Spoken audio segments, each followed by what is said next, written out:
What's up, y'all? This is JD. Okay with that old head knowledge. So, remember we said we're gonna talk about two topics. One of them gonna be public assistance, governmental assistance, whatever you want to call it.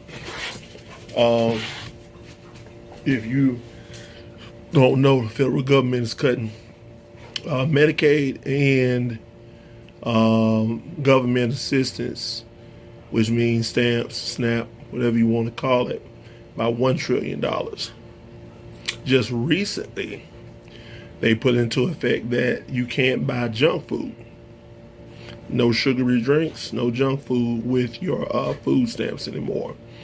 One lady I was watching on TV said hers went from, I think she said, what's that, 700 something? I want to say maybe 400 something to only $85 a month. And she was trying to justify her, basically saying she's going to start stealing. Now, let's talk about the implications of cutting federal funding and public assistance, right?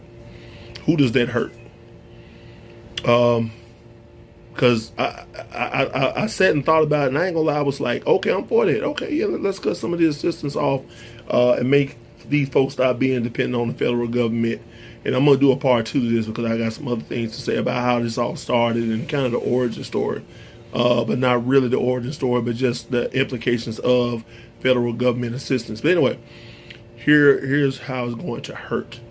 It's going to hurt because it's going to hurt the consumer, but it's also going to hurt the establishments as well. Because if they're cutting assistance, guess what that does? That hurts the business of the grocery stores and public places that accept public assistance.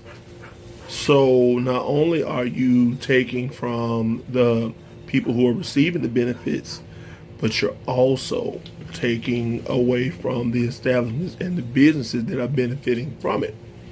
So it's kind of like a big trickle down effect. So what is that going to do to the economy overall? Well, my thoughts is it's really going to further cripple the economy in terms of hurting business, and especially those that sell foodstuffs and items. So want to do a part two, maybe a part three to this. The next segment, I really want to talk about how we have depended on it so much to the point to where now but we'll talk about that later. But I'm gonna do a part two and part three. But anyway, this is JD. Okay with the old head knowledge, man. Make sure you subscribe to the channel. Make sure you leave me some comments and make sure you give me a thumbs up if you like the video. All right.